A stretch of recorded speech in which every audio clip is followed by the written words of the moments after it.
Hello friends, അസ്സലാമു അലൈക്കും. Welcome back aunties kitchen. നമ്മൾ ഇന്ന് ഞണ്ട് കറിയാണ് കേട്ടോ വയ്ക്കുന്നത്. അതിനിതാ കുറച്ച് നല്ല ഞണ്ട് എടുത്തിട്ടുണ്ട്. ഇത് നല്ല വൃത്തിയിൽ കഴുകി കൊണ്ടുവരാം. ഇതിലൊരു കമ്മട്ടി ഞണ്ടും കൂടി ഉണ്ട് കേട്ടോ. ഈ വലിയതാണ് കമ്മട്ടി ഞണ്ട്. ഈ കാണുന്നത് ഞണ്ട് നല്ല വൃത്തിയാക്കി കൊണ്ടുവന്നിട്ടുണ്ട്.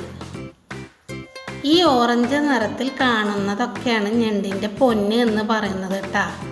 ഈ ഓറഞ്ച് നിറം കണ്ട ഇടയിലൊക്കെ ഇതാണ് പൊന്ന്. നല്ല ടേസ്റ്റാണ് കേട്ടോ കറിയിൽ ഇട്ടാൽ.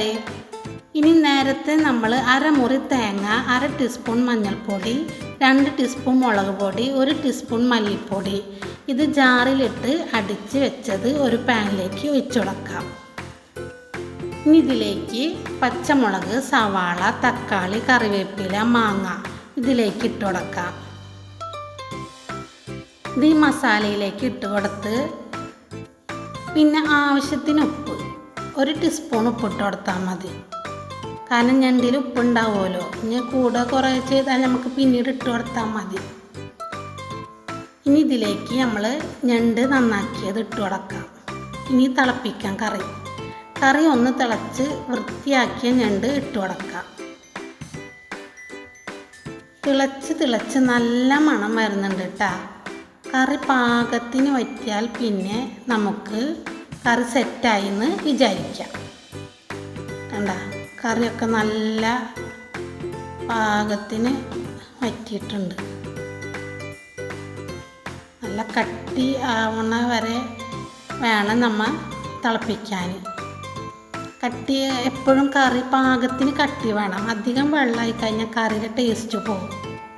പാകത്തിന് കട്ടിയാൽ പിന്നെ നമുക്ക് നല്ല ടേസ്റ്റാണ് കേട്ടോ. എല്ലാം പാകത്തിന് ഉപ്പും പുളിയൊക്കെ പാകത്തിനായി കിട്ടും. ഇനി നമുക്ക് താളിക്കാം. കുറച്ച് ചുവന്നുള്ളിയും കറിവേപ്പിലയും വെളിച്ചെണ്ണയിൽ താളിച്ചാൽ പിന്നെ നമുക്ക് ഇതിലേക്ക് ഒഴിച്ചു കൊടുക്കാം. കറി ഇവിടെ റെഡി ആയിട്ടുണ്ട് കേട്ടോ. കണ്ടില്ലേ കറി നോക്കി എല്ലാം നല്ല സെറ്റായി വന്നിട്ടുണ്ട്. അപ്പോൾ കാണുമ്പോൾ തന്നെ എന്താല്ലേ വായിലെ കപ്പൽ ഓടണ വെള്ളം ഉണ്ട് കേട്ടോ.